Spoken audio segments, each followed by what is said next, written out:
I'm Mike, the Big Cheese.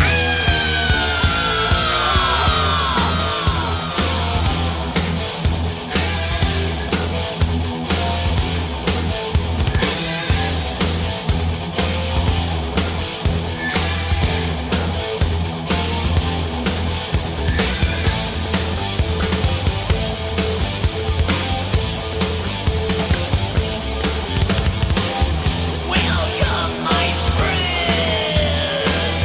My name is Please take my hand. I know the secret land. Don't be afraid. Oh no,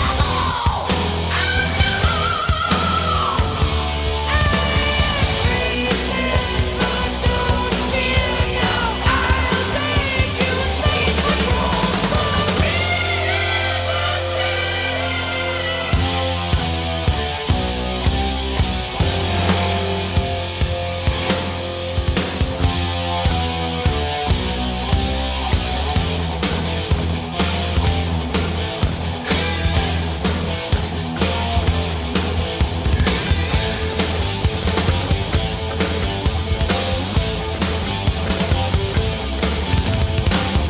waste no time.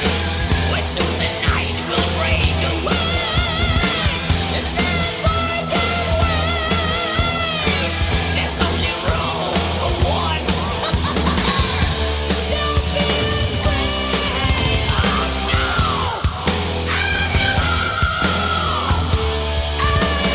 faceless, but don't fear. No, I'll take you safe across the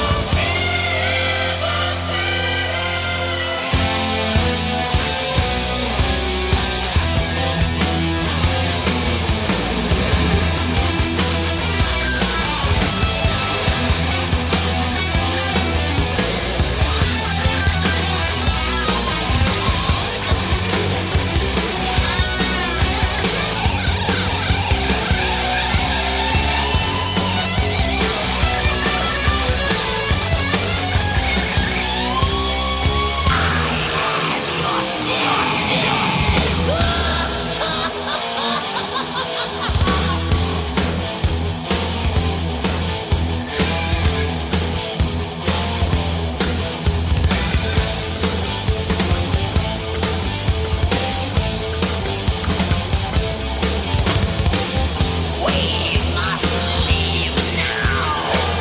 My boat is waiting. But the other shore, is the land of the dead. Don't be afraid. Oh no,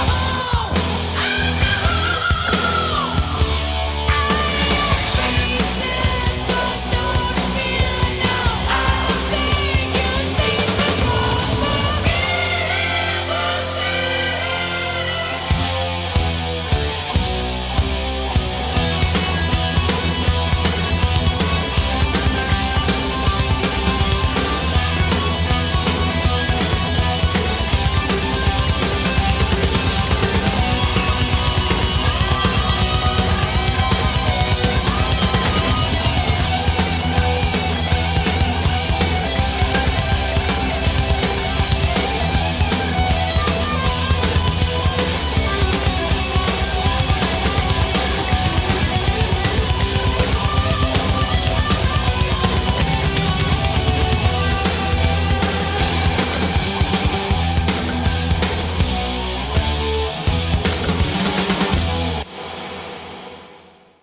All right, welcome back to the Heavy Metal Mayhem Radio Show. It is that time of year, the spooky time of year. It is October 5th, and the Halloween season starts here in the Catricola family house. We go all out for Halloween. So if you're in the neighborhood in Staten Island, stop by. We got a great display out there for everybody. But here, it's all about the heavy metal, and we got a great show for everybody tonight. Charlie Steinhauer of Paradox is our guest. We're going German almost the entire month of October. Most of our guests are from Germany. We'll start announcing them as the weeks go on. But Charlie's here tonight with us. The interview was pre-recorded, and I have to apologize because Charlie called in a little bit earlier than expected, and we started talking, and it's just privately about stuff. And then when we went to go do the interview, I forgot to actually hit the record button, so the first 10 minutes of the interview didn't get recorded, and you'll hear that when I picked it up and we started again. I kind of went back over some of those questions I asked early on. That's why you hear me saying, to bring it up again, but that's life. This is what happens sometimes. You get caught up in the heat of the moment and you forget to hit that record button sometimes. With 1,400 interviews on my belt, I think I've done it maybe 3 times. So the odds are in my favor. Not too bad. All right, right there, King Diamond. What a better way to kick off the month of October with Karen. Uh, I love the King. I wish we would get new Merciful Fate, new King Diamond music. It seems like it keeps dragging on forever and forever and forever. Hopefully, 2026 will be the year we get at least one record from one of those bands. We'll see what happens.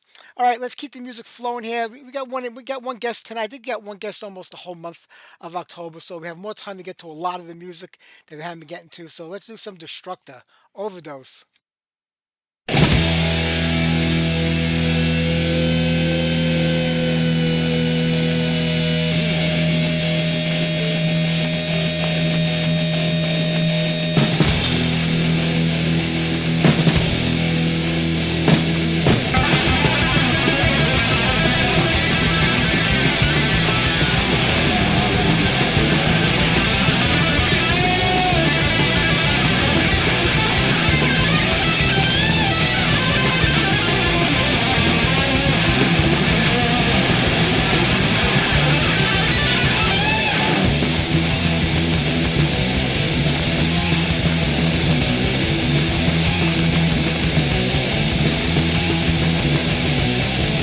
I can feel it in my veins. It's like fire. Metallic buzz, fucking emotions. Stone and steel, powerful surge. Time the sun, time is wasted. Gas for breath, injected in. Away from death, another circuits. Melts my teeth, still alive. With my overdose.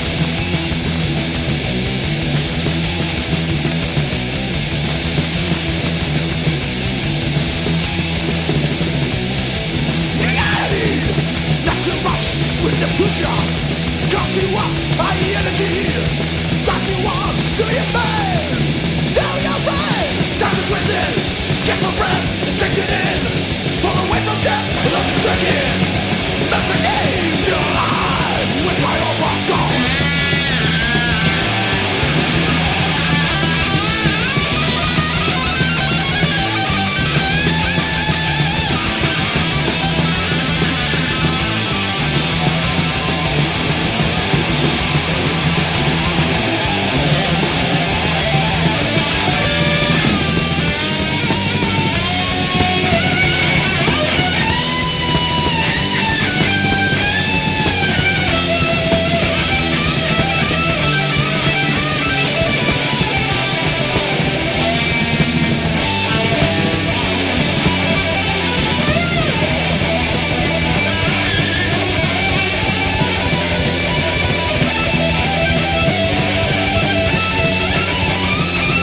He's cold, here she comes ready to strike. Beauty so bold, her love is the deadliest bite.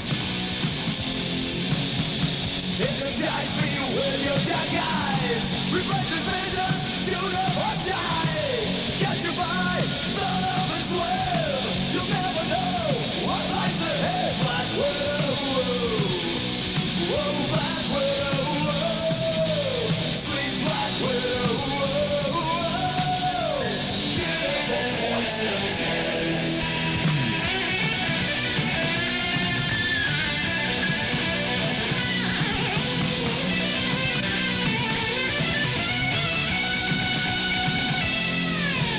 Shining full moon, attacking the still of the night. Never too soon, you'll never again see the light. Hypnotize me with your dark eyes. Reflected visions, you'll never die. Catch your eye, the love is well. You'll never know what lies ahead. Black widow, whoa, black widow, sweet black widow, beautiful poison tip.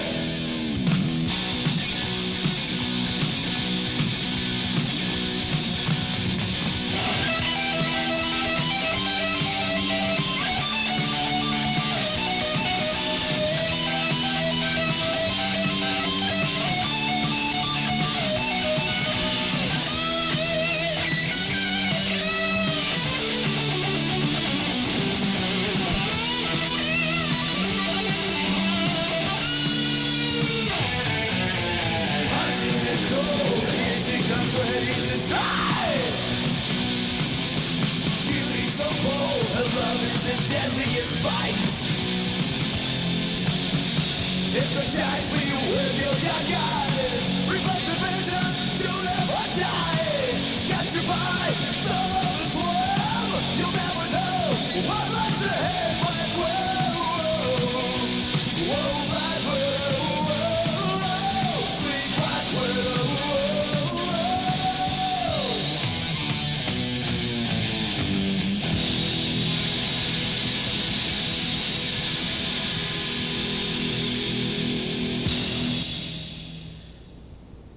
All right, that was Brat from Florida. That came off their 1984 demo tape. We had Bruce Batten on the show many, many years ago. Bruce passed away, I think, in 2022, a couple of years back. What a nice guy he was. He sent me tons of stuff. He had another bit called Atomic Cocktail. That was out around the same time as Brad. And he sent me like a lot of unreleased music from like both bands that I still have somewhere in my collection right now. But I always dug them. I thought they were pretty good. I wish more would have happened with them. John Urban was also in that band.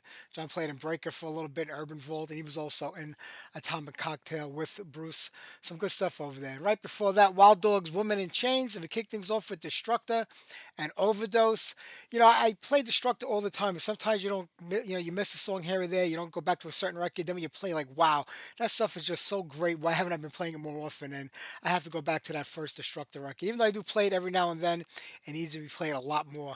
And I think 2026, we're going to get a new record from the band. We'll get Dave Overkill back on the show to talk about it. It's going to be great. Yeah, I was talking with John in the chat. He sent me a video of Venom where they were making fun of Metallica. But I think it was a staged thing for Metallica, for like the website. But it was very funny. So if you go to YouTube, just look it up. It'll make you laugh. It's pretty funny. All right, let me see. We got to get to another set of music before we talk to Charlie. Maybe two more sets of music. There was a time when Def Leppard were a great band. Those early demo tapes from like 78 and 79, those first two records. I mean, when I look back now, I think Pyromania is a great record compared to how I felt about it in the 80s. I knew that was the changing and the turning point for the band going a more commercial direction, more of an AOR direction, more of a pop rock direction. But when you look at everything they did after that, I can't help but think that record is a masterpiece. But there was some great stuff from the early days. So how about we play some classic Def Leppard? We don't get to do that too often on here. And then we'll jump into some Axe Attack maybe. We'll see what we got lined up next. But here you go. Classic Def Leppard. Let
barely getting cracks. Now you're in the terrible place where gone is the light of day. You're in for a very long day.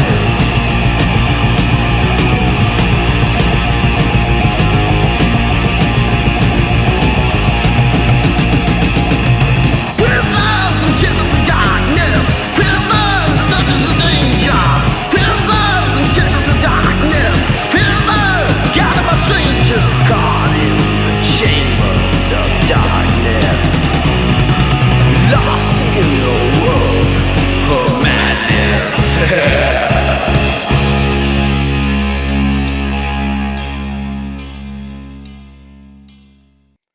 All right, Christian wanted to kick off the spooky season with Jack the Ripper. There you go, Chamber of Darkness. Before that, Axe Attack, Let the Beast Run Wild. And some classic Def Leppard with Wasted. Like I said, I love those early Def Leppard records and, those demo tapes. Such a big fan. They went a whole different direction, but a lot of bands did. This weekend was the Keep It True Rising Festival, and I wanted to see the live stream of Pretty Made because they were doing all the earlier classic stuff, and I don't know if they put a live stream of it on YouTube or not, because I didn't see anything. I caught a couple of videos that people had filmed, like from the audience, and they looked and sounded great. Pretty Made. Ronnie's been battling like stage 4 cancer for years now. They put this all back together again a couple of years back, and to hear them do those classic songs from those first 2 or 3 albums, I mean, to me that was a Pretty Made I fell in love with. From the EP on.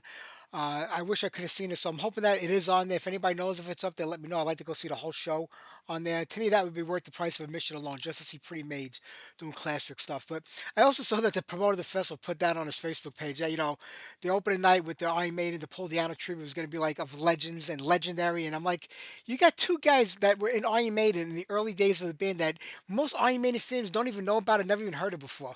I mean, so I kind of laugh like when you hear stuff like that because you had Terry Rance, I think Terry Rapin. Terry Rance was in the band for like 6 months when the band first formed in '74. And then you had the other Terry who was in the band, I think in the late '70s, maybe '77 or something like that. Nobody even knows who these two guys were. The week before this, we talked about people that outlived their 15 minutes of fame, and I mentioned Dennis Stratton. Having Dennis Stratton on this bill would have been better because at least he actually played with Paul Diano and he played on an Iron Maiden record. These guys really didn't do anything. They were in the band for a few months. Yeah, you had Thunderstick playing drums. Barry Perkins was on drums, and he was with the band for a few months also. But I don't think any of those people ever played at the same band with Paul Diano to begin with. So I think I'm getting a little tired of these tributes to certain bands. Featuring like members of the band that really weren't members, or people that you wouldn't consider to be members of the band. I don't know. It makes no sense to me. Why promoters? Who are these two guys that are so legendary? I mean, there are a lot of people. I mean, Dave Walker was in AC/DC in the beginning. Is he legendary? People don't even know who he is. I mean, it's just nonsense. You just say, we got some extra Iron Maiden guys doing a tribute to Iron Maiden, and the Paul Diano. That's it. And if you're going to do that, why not get people that actually played in Iron Maiden with Paul Diano? You can never do that at that kind of festival, but it is what it is. All right, let's get back to the music now. We got to play new Megadeth. It's actually not that bad. Tipping Point's not really that bad of a song. It's kind of catchy. I was never the biggest Megadeth fan. I bought all of the records as they came out year after year, because I felt like you have to do that as a metalhead, buy the records and support. But after the second record, I kind of lost it for them. And Dave Mustaine was always kind of douchey, I guess, and I just turned me off to the music and the band. Plus, his voice was so grating, and 40 years later, it still kind of is, in my opinion. But this isn't a bad song, and if the rest of the record follows suit, it'll be a good goodbye record from the band, at least until they get back together 2 years from now, put out a new record and a new tour. But let's do brand new Megadeth. This is Tipping Point.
darkest night.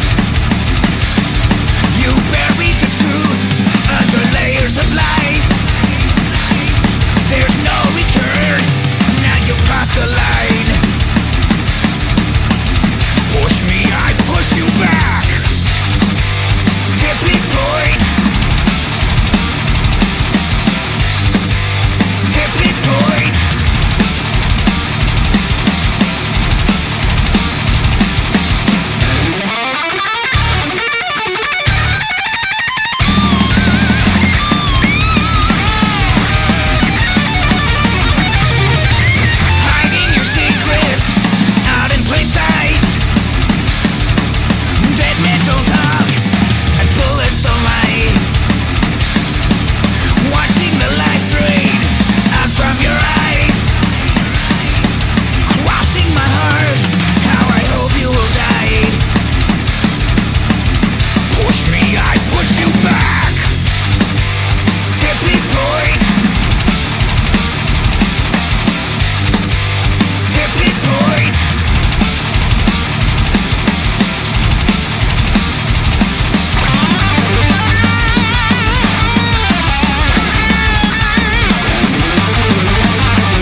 That was off of Dan Beala's solo record from back in, I think, 2011, Message of the Dead, doing his best impersonation of Dave Mustaine sneering and snarling during that tune.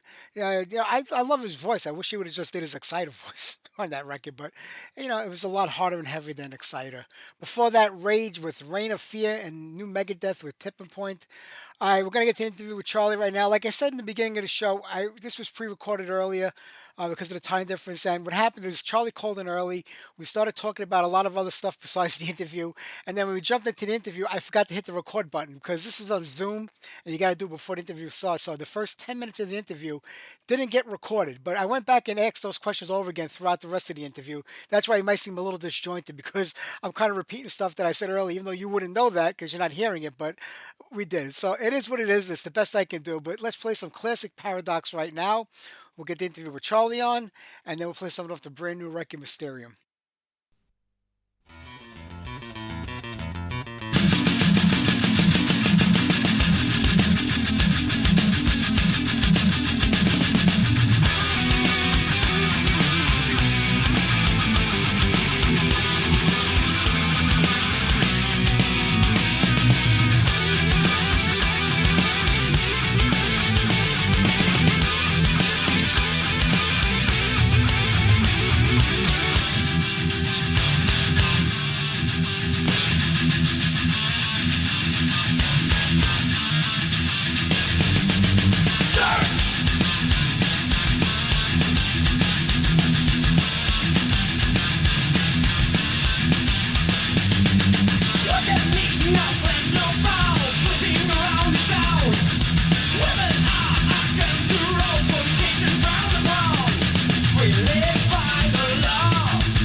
Oh, Yeah. the recording button finally went off. It's okay. Oh, yeah. So so um, so I just what I wanted to do is to combine all that genres, thrash, speed, and power metal, but still it has to sound like Paradox with all trademarks in. True. Pragma Magic comes out in 1987, Heresy in 1989. Then the band broke up 2 years later. At least when we heard about the band breaking up. Was it difficult to put the band to bed and end it at that point in time because you had two great records out? Over here in America, the metal scene was starting to change a little bit in the early 90s, but in Europe, it was still very strong. So what was the thought process behind ending the band, in 91? Oh, a lot of stuff came together. We had a lineup change during the recordings of Heresy. The bass player left because of his job. He couldn't make everything together, his job and music. And then we had a lineup change with a guitar player, and then we lost our record contract with Roadrunner Records at that time because the grunge music came up, and they just looked to this new style of music and dropped all the bands. And we saw no reason anymore to go on, how we could find another record contract. At that time we thought like this. Nowadays it would be easy to get a record Yeah. contract, but at that time we were on the biggest label for heavy metal. And why and Axel said to me, I'm done. I'm done. I sell my drum kit. I'm done. It was a little bit kind of the depression we had. We were happy with Heresy, and we got a great response for that album. But Yeah. it was not enough that we said, "Hey, we search for new musicians and how we should do that, from where." We were young. We were young and stupid at that time, because I think we would had a chance to get new musicians and a new record label. Absolutely. But wasn't it? I mean, last year, Rearrange the Past came out, which was the only album that features somebody else singing on it. I think Stefan was a singer. Was that Yeah, recorded after Heresy, that the demos for that record? Was that the way the band was going to go? The direction the band was going to take? yeah. We recorded that Rearrange the Past is just a demo tape where we did 1990. It should be the third Paradox album, and 6 songs of that album came later on 2000 on Collision Course on our third album. But we did that songs, and but we lost our contract, and we had just the demo, nothing more, Yeah. nothing else. But I'm surprised you didn't want to sing at that point in time. You wanted to have a different singer come in to take over the mic. Yeah, okay, that was this double penetration I had with guitar play and vocals at the same time. I guess James Hetfield had the same problem, Yeah. and they also searched for a singer. You know that story with John Bush. Yep. And I had the same problem. But then everybody said, "Hey, Charlie, they all want you singing because this sounds like Paradox. You have a unique voice. You are not the best singer in the world, but you have a unique voice. And if you choose 100 singers, oh, this is Charlie Steinhauer. Yeah. And that's what the fans want, an original." And then after we lost our contract and we split it up, and I formed a band again, the band again in 1998 with the Holzbach brothers. Uh, uh, yeah, then I wanted to go on because I got so a great offer from the brothers. They Ollie played in Blind Guardian, and Alex Holzbach, one of the best drummers in Germany. And then we get an offer from Wacken Open Air. We get a new label, and we recorded our third album. Was successful, and then it made fun to go on then. But Axel was out of everything. He sold his drum kit, but then we had a reunion in 2016, and he bought a new drum kit, and he started from the beginning. But it took just 1 year and then we split it up again because there was no I don't know. It doesn't fit. It doesn't fit anymore. It was not the same than in the 80s, and so and that's why I went on with different musicians. But Axel was still my best friend. It was a brother to me. The whole life, he was a brother, a real brother. Yeah. Just like, life goes on like that sometimes. We would love to be able to play with the same people and keep it going. It just doesn't happen, especially over 4 decades. People are going to come and go, and Paradox have had their share of musicians coming in and out of the band. But you've always managed to find really good ones that have, done the job they needed to do. And when it came to a lot of the lyrics on the last few records, you've worked with Dax on a lot of those albums. Do you kind of like give him an idea of where you want to go musically with the lyrics or what you're looking for? Or does he just kind of know like what it should be, being a Paradox record? Well, I know Dux for almost 40 years when he played in Vendetta. Yeah. They also recorded 2 albums in the 80s, and he know exactly how I work, and we are big friends. And what I did is I gave him the story, I gave him the titles, what's it all about, and then I gave him links to research the topics. And then I recorded a fake vocal guide Okay. uh, that he know where he must put the words in and how long are the words. And then I sent it to him and he wrote the lyrics of, then, and it fits. Yeah, it was great. He has a special talent to do that. It's maybe grammar like not always perfect, but it is his style. It's as an artist, you be free.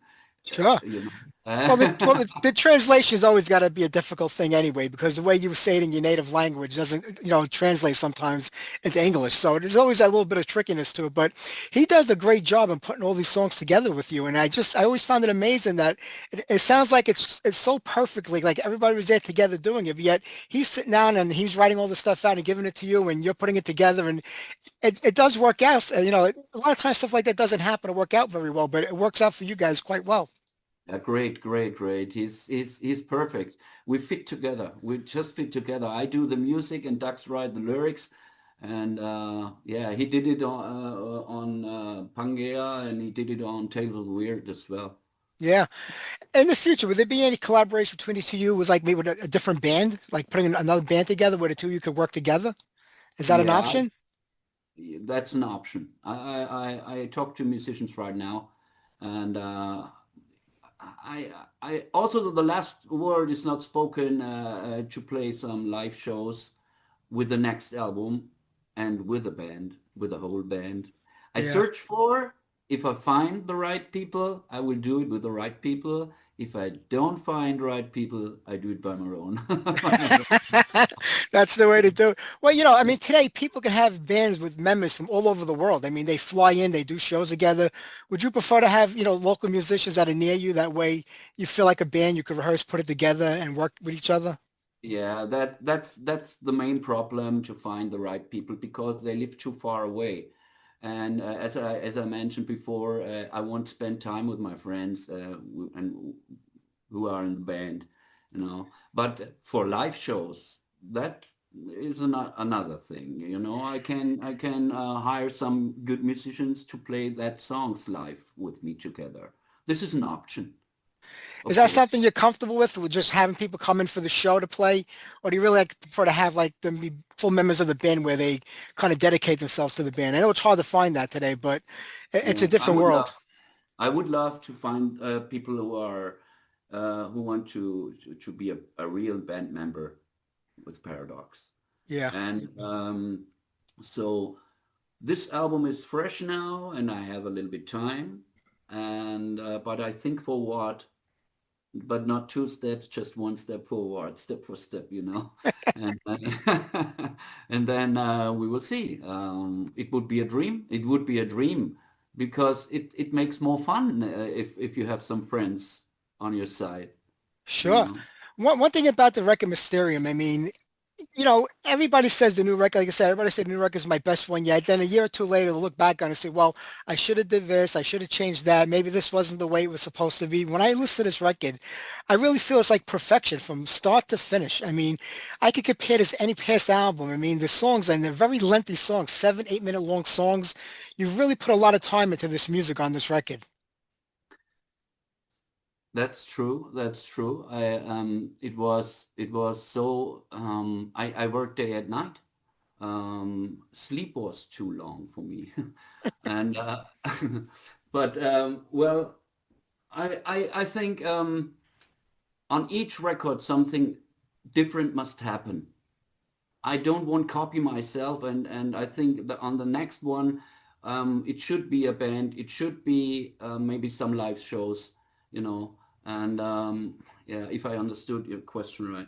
And so yeah, I go on. I have still the fire in me. I That my you finger do. my fingers are itchy, you know. Right now every day I play guitar, you know. And but what you mentioned before, what I think about the album, if it's my best or not my best, I have the right distance because this album is 1 year old, and I never listened so often to a record um, than on that one. And I still love the record. I wouldn't change anything. If I would change anything, maybe with a great drummer recording the drums. But the songs are great. Uh, They I are. love. Songwriting something that comes natural to you, or is it something you really had to work on over your career? It comes natural. I record a beat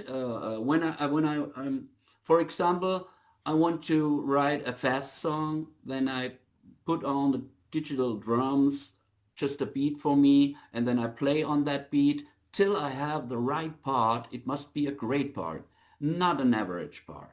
It must be 100% part. And if I like this, I put it on the side, and then maybe I work out then from this part the whole song, or I start if I have an idea for the beginning, or in my head, then I start from the beginning. And if I start a song from the beginning, then I go through the whole song till the end.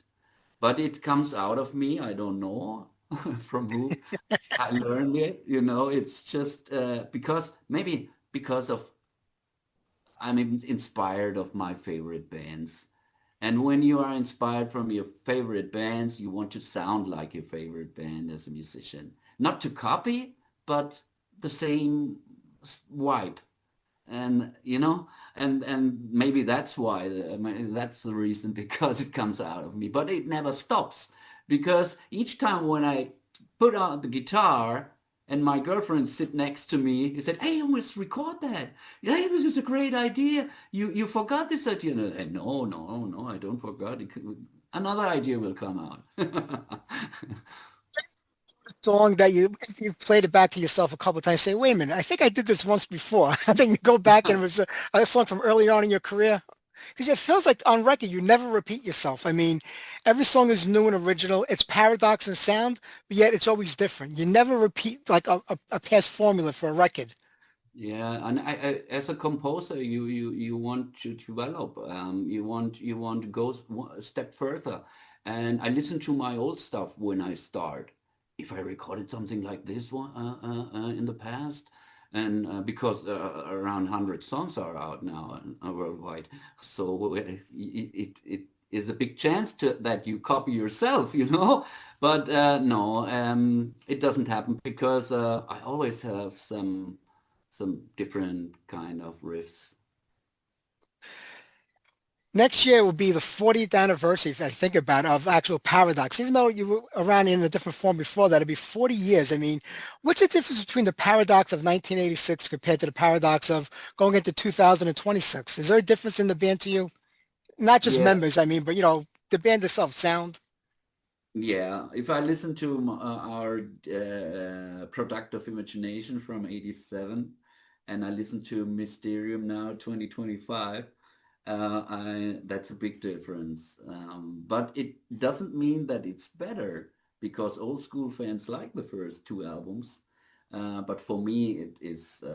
I never thought that I could compose such music 1 hour long with all these instruments, all this atmosphere. And by the way, it is a double entertainment on that album. It is the stories where where a fan can research these topics, interesting mystic topics and unsolved crimes and unsolved mysteries, and you have the music. So you have both. Yes, you listen to the music and you sit on your computer and you research the topics. So this is really fun. That's great. Yeah, With the paradox of 40 years ago, you guys were all young. You were a bunch of kids back then. You're learning the yeah, music business. Besides playing your instruments and recording and going into the studio, there's a lot you've learned over the last 3 or 4 decades that make being in the business now a lot different than it was back then. But product and heresy, that was a time and place. That was the 80s. It was a different time, a different place. And for what they yeah. were back then, they were just amazing records. I can see looking back on it now and saying, well, maybe why did we do that or do this? But at the time, that was the way it was. It was just the way things were. I totally agree. And now we have different times. It's more fast moving. Everything is more fast moving. When the internet came up and the smartphones came up, you know, and nowadays each musician can work at home with equipment. In the 80s, you had to go in a studio to record it. It was expensive. When I remember, I guess we had a budget of 40,000 with Heresy, and I can't pay so much money. That's why Yeah. I do my mix by my own. I know there were a lot of interest to mix the album. Juan Ortega, who worked with Machine Head and stuff, and a lot of I talked to Fleming Rasmussen once, and but then I said I have not such money to pay, and Yeah. that's why I did it by my own. Yeah. Were you always good with technology? I mean, so much has changed. We recorded back on reel-to-reel tapes back then. Everything is digital now. Were you Yeah. did you adapt easily over the years, like to the new technology as far as music goes, or were you kind of stuck in your ways where you said, "Here's how I always did it. This is how I like to do it." Oh, it was great to be in a studio when we recorded the first. I miss it. I miss it because it was so much fun, and you had a leader who did a producer who produced you, who said when you did mistakes and stuff like this, or or who gave ideas that maybe the sound the song could be better if the part is not so long or stuff. I don't have this now, but with the technology, I learned from the beginning when everything's changed. I learned how to mix. I learned all this technique that I in if I'm um, yeah, if I had to make a virtue out of necessity, that I'm be able for. Yeah. I mean, you look at today with like social media, you have Facebook and Instagram and TikTok and all of these different sites that people go on for music. It's a great way of getting your music out there relatively quick and easy, but it's also a lot going on out there, like for people to find. I mean, you're an established act. People know who Paradox are. But if you were a new band today starting out, do you think that you would be able to get the attention you needed on social media because there's so much out there for people to go through to find that one band? Yeah, it's important nowadays. Totally, it's necessary. Social media, because you reach so many people, and you can talk to other musicians. You can talk to everybody, and you can send ideas. You can send songs. And so it is an advent. Yeah, yeah. It is. This is a positive thing of the of nowadays. Yeah, Yeah. yeah. Well, Mysterium, like you said, it was ready to go a year ago, so you've been sitting on it for quite some time. It's finally out last week, officially for everybody to buy. Is there plans already in works for the next record? Are you working on music for it? Or you just want to let this one kind of like, get its way out there and feel its way around? Well, I want to the next track. It's brainstorming right now. I can't promise something what I can't hold maybe. But it is planned that I do a 10th record studio album. This is I want to reach 10 studio albums, And I have some ideas in my head, maybe story-wise about the whole life of Paradox. I don't know. That's just brainstorming, but That would be good. a journey through the career. Yeah, Uh, yeah, that would be interesting. I would love to And hear that. yeah, and music-wise, it should be a little bit, uh, what can I say, heavier, more going back to the basic once more, because now I have on that album and on Heresy 2, a lot of atmosphere, a lot of big songs, you know. But with the next one, it's in my head that I make more based on riffs. Oh, I got it. Of course, yeah. Like, Not so many chorus here, chorus there. You know what I mean? yeah. Uh, more in phase, more in phase. Yeah. I'm 62 years old, and then maybe I'm 65 years old. But if you listen to the next record, I'm sure you would think this made a 35-year guy. You don't look more than 22, so you're okay. Don't worry about that. When you think about some of the albums, there are albums that are based on concepts, and then there are albums that are not. But even the ones that aren't based on a theme or a concept always feel like they're telling a story. And that's what I've always loved about each album. Even though every song is different and they're not related to each other, they kind of fit together into like a story, whether it's intentional or not. But like Heresy tells a story, Heresy 2 tells a story. Mysterium doesn't tell a story, but yet in a way it does. The way you line up the music and the songs. And is that a conscious effort or just the way you write? Yeah, no, first I start with composing just the basic songs instrumental. But in that time, when I composed the songs, I got the ideas for the lyrics, and how should it call that song? Because I have to compose a part where the chorus is, and I must know how the song call, and then it's like a puzzle. It's like a puzzle. I put everything together, but it all happens in the songwriting process. And then when I have the ideas, I send it to Dax, and Dax also make thoughts about and and then it works together. It's automatics. It's an Yeah. yeah, yeah. Was there ever a time where he wrote something that you weren't happy with, where you said, I need you to change this because it's not really where I pictured the song going lyrically? No, I'm happy with everything.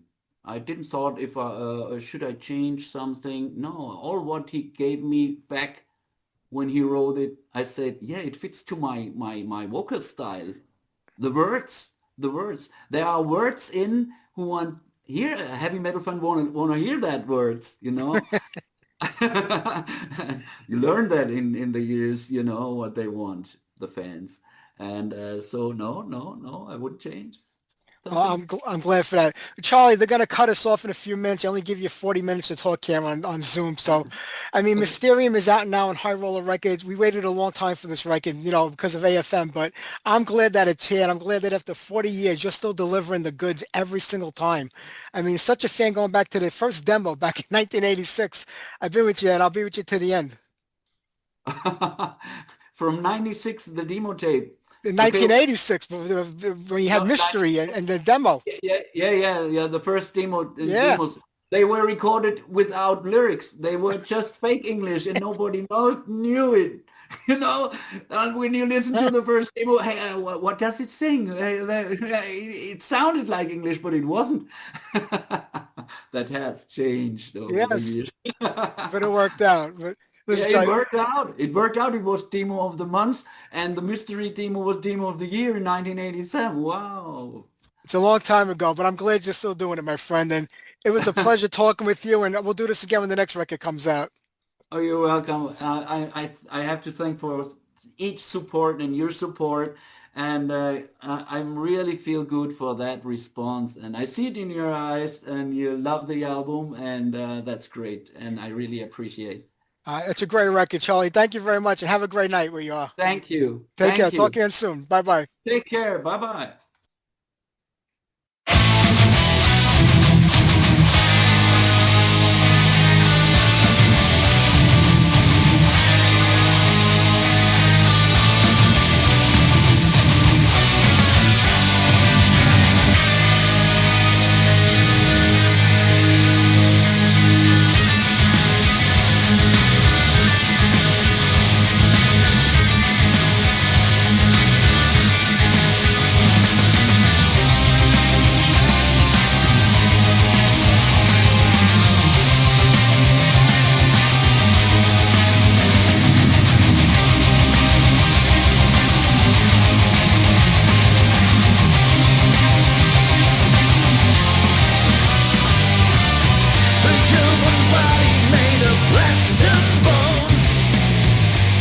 just a cover and a shell. We need it to protect the mind and soul until their absolute control. Transformation, incarnation, revolutionary beat. New liberation, transmutation, portrait of a mystery. Reincarnation is a strong belief, not just a fear of death excuse.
All right, brand new paradox within the realms of gray.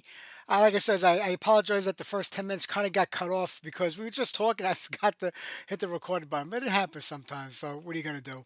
But next week, who do we have next week on the show? George Jurasek from Warrant is going to be on next week. They got a brand new record coming out this Friday, I believe. And we'll have George on the show next Sunday. So don't forget to tune in for that. All right, here. About 2 3 weeks ago, Disney and Hulu sent me the documentary called Into the Void. It's an 8 part documentary for review. They sent me like 5 episodes to preview, and I wasn't allowed to review it until last Monday because I guess they want to keep everything on the wraps until the last minute. So if there's any ever bad reviews about the show, I think it kind of do damage control. I was just honored that I got asked by Disney and Hulu to like review this and got a copy of it. I feel like I moved up to the big leagues now, so I was happy. So I went through all the episodes. I missed two of them that I have to go back to: the Iranian Metal one and the one about Anne Boleyn from Hillian. I didn't get to those two yet, but I will. But it's on Hulu right now. It's like I said, it's an 8 part series. Each episode is an hour long, maybe 45 minutes if you have the commercial one. You got to watch commercials, I think. But the first episode is about Randy Rhoads. The second one is about Kurt Strubing from Enemy. The third one is about Judas Priest and the lawsuit that they went through with the hidden messages and the subliminal messages back in the day. Then it was the next one was all about Chuck from Death up until he died. That was a pretty good one too. The next one was Wendy O. Williams. Then it was the Iranian Metal one, which I haven't had a chance to watch yet. The next one was Anne Boleyn, and the last one was all about Dimebag Darrell. So I mean, if you're a metalhead from back in the day, and you've kept track of all your artists and what was going on, 90% of what they talk about you kind of already know. It's just common knowledge and it's out there. But these interviews are pretty good, and there's a lot of people that weren't talked to over the years, and bring a fresh perspective to it.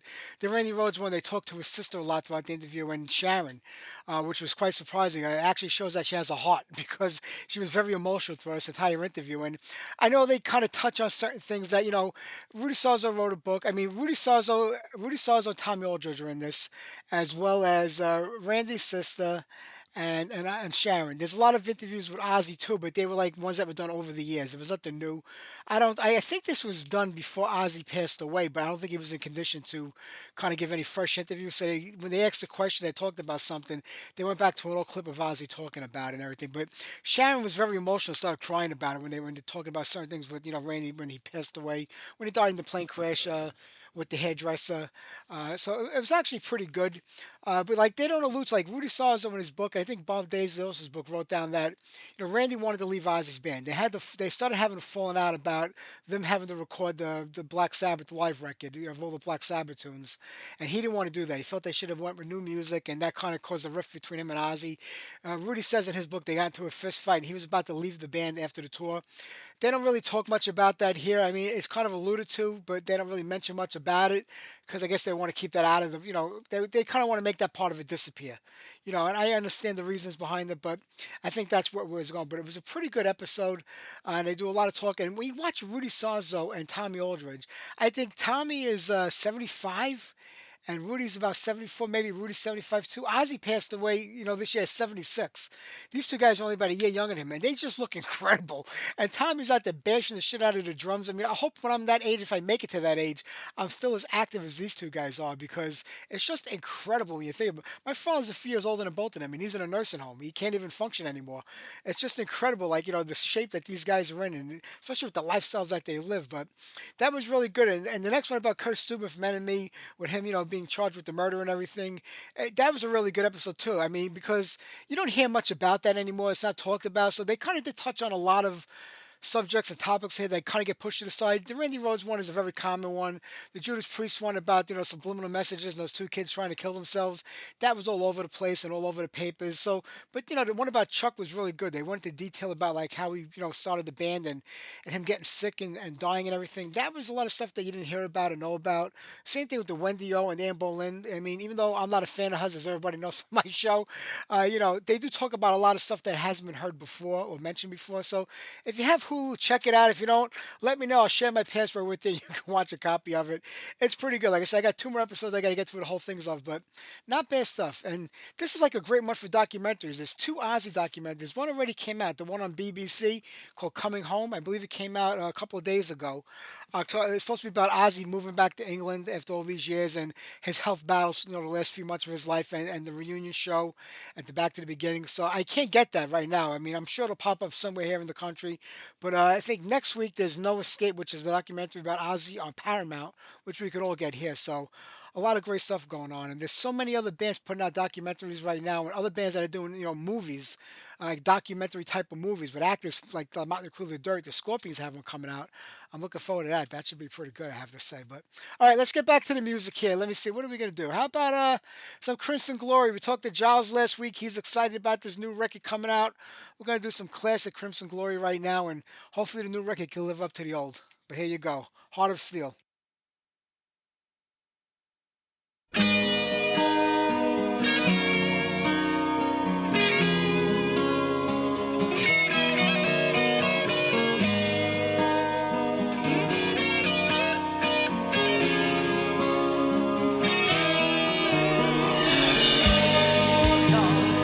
Eyes like a dark star shining, hidden in fear, strangers feeding upon your soul.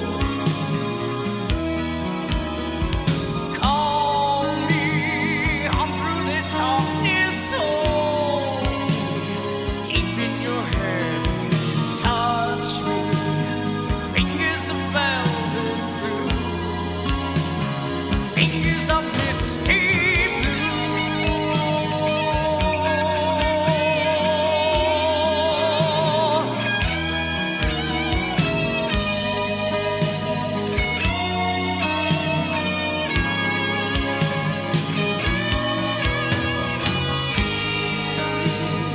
deep as the ocean, cold waves whisper their warning. Danger walks with a crouching.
right, Mattacompus with Nice Talk, and before that, Oliver Magnum with Evolution. We're going to wrap it up here tonight. I want to thank Charlie Steinhauer for being on tonight's show.